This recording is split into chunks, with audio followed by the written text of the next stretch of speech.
जब भगवान रघुनंदन श्री राम अपनी लीला पूरी करके वैकुंठ को प्रस्थान करने लगे तो अयोध्या में जितने लोग हैं सबके लिए विमान आया। भगवान अपने विमान पर बैठ गए, एक एक व्यक्ति अपने अपने विमान पर बैठता जा रहा था। तो अंत में हनुमान जी से राम जी ने कहा कि भाई अयोध्या एक बार देख के आ जाओ, कोई रह तो नहीं गया। हनुमान जी भ्रमण करते हुए आए और बेचारे एक रोते बिलखते एक आदमी को लेकर के आए। बोले महाराज जी प्रभु ये रह गया। राम जी बोले कौन है भैया ये? बोले ये वही है जिसने सीता जी पर संदेह किया था।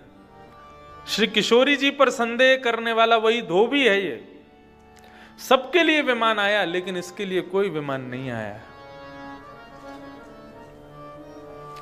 भगवान कहने लगे तुम्हारे लिए विमान नहीं आया? बोले क्या करूं प्रभु, सबके लिए आया, मेरे लिए नहीं आया। भगवान बोले एक काम करो, तुम मेरे विमान में बैठ जाओ, सिंहासन के नीचे छुप के बैठ जाओ, हम तुमको ले चलते हैं। सबके विमान वैकुंठ में प्रवेश कर गए, लेकिन जैसे ही रघुनाथ जी का विमान प्रवेश करने लगा वैकुंठ के द्वार बंद हो गए। भगवान ने वैकुंठ से कहा भाई तुमने द्वार बंद क्यों किए? बोले आपके सिंहासन के नीचे कोई अनधिकारी छुपा बैठा है, पहले इसको निकालो तब वैकुंठ के द्वार खुलेंगे। निकल करके बाहर आया, रोने लगा। बोले प्रभु मुझे क्षमा, मुझे वापस अयोध्या ही भेज दो, मुझे कोई स्वीकार नहीं करेगा। भगवान बोले वैकुंठ नहीं मिलेगा तो स्वर्ग भेज देंगे, स्वर्ग चले जाओ। इंद्र ने स्वर्ग के द्वार बंद कर दिए। माफ कीजिए प्रभु, गुरु का अपमान करने वाला, सीता जी लक्ष्मी हैं और लक्ष्मी हमारी आचार्य हैं, उनका अपमान करने वाला कोई भी हो स्वर्ग में स्थान नहीं है उसके लिए।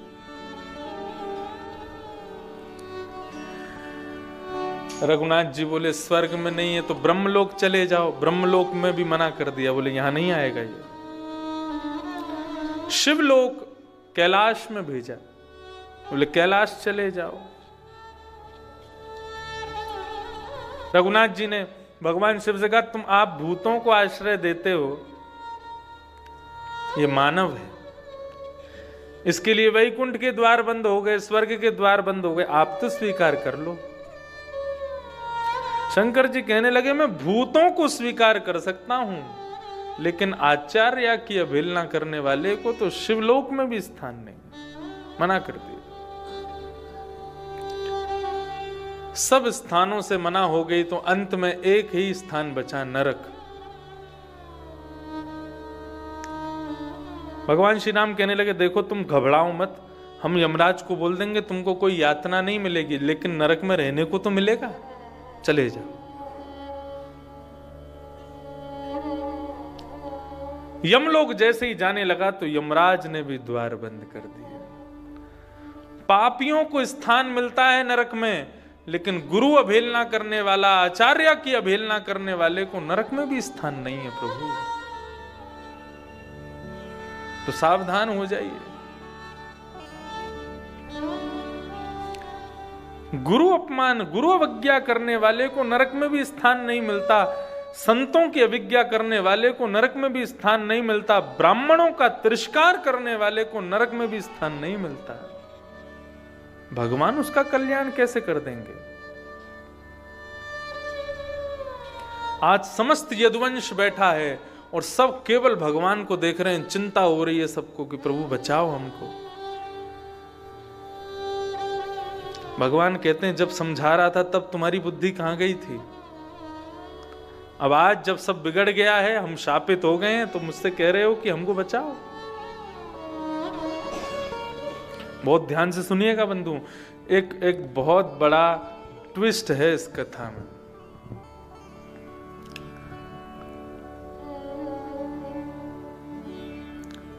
भगवान समस्त यदुवंशियों के मध्य में बड़ी चिंता व्यक्त कर रहे हैं, क्या करूं? आज मैं भगवान होकर के भी तुम्हारी रक्षा नहीं कर पाऊंगा। कोई रो रहा है, कोई विलक रहा है, कोई हाथ जोड़ के पड़ा है, कोई पस्त पड़ा है, सब चरणों में पड़े हैं ठाकुर जी, आप जैसा कहेंगे, जो कहेंगे हम सब करने को तैयार हैं, हमको इस श्राप से बचा लीजिए। भगवान तभी कहते हैं एक उपाय है, यदि करो तो। बोले क्या? बोले हमारी द्वारिका नगरी समुद्र के बीच में है, समुद्र पार करके जब जाएंगे तो वहां प्रभाषित क्षेत्र है। प्रभाषित क्षेत्र में भगवान शिव का एक मंदिर है, उसका नाम है सोमनाथ। सौराष्ट्र में जो सोमनाथ मंदिर है, ये भगवान शिव का वो मंदिर है जो श्रापों को दूर करते हैं। यदुवंशी कहने लगे श्रापों को दूर करने वाले शंकर जी, मतलब कैसे? बोले कि एक बार चंद्रमा को श्राप दे दिया चंद्रमा के ससुर जी ने। दक्ष प्रजापति ने अपनी 16 पुत्रियों का ब्याह किया चंद्रमा के साथ। ये नक्षत्र सुने होंगे ना, ये दक्ष प्रजापति की 16 पुत्रियां, उनका ब्याह हुआ चंद्रमा के साथ। लेकिन चंद्रमा को सबसे ज्यादा प्रिय है रोहिणी नक्षत्र। तो बाकी की कन्याओं ने जाकर के अपने पिता से शिकायत कर दी कि हमारे पति जो चंद्रमा है, जिनसे आपने हमारा ब्याह किया, वो केवल रोहिणी से प्रेम करते हैं, हमसे प्रेम नहीं करते। तो दक्ष ने श्राप दे दिया, बोले कि तुम केवल एक बेटी से प्रेम करते हो, बाकियों को कष्ट देते हो। मैं श्राप देता हूं, तुम अपने रूप से विहीन हो जाओ, तुम अपने रूप से क्षीण हो जाओ। चंद्रमा कहने लगे मुझे ये श्राप मिला, इसका मुझे दुख नहीं है।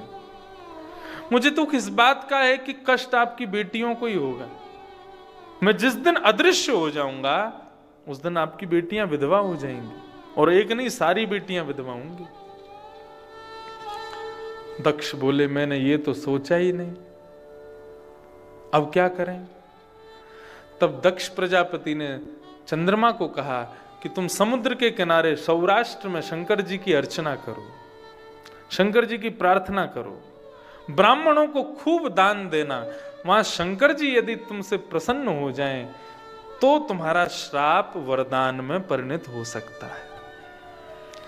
तब चंद्रमा ने आकर के भगवान शिव का यजन किया, ब्राह्मणों को दान दिया। तब सोमेश्वर महादेव, सोमनाथ भगवान ने उसको आशीष दिया कि 15 दिन तक तो ससुर जी का श्राप लगेगा तुमको, तुम हर दिन छोटे होते चले जाओगे, एक दिन अदृश्य हो जाओगे, लेकिन जिस दिन अदृश्य होगे उसके अगले दिन मेरा वरदान तुमको मिलेगा, तुम फिर से अपने रूप में आने लग जाओगे, और अगले 15वें दिन यानी कि पूर्णिमा को तुम अपने पूर्ण आकार में आ जाओगे। तो 15 दिन तुम रहोगे वरदान में और 15 दिन रहोगे श्राप में।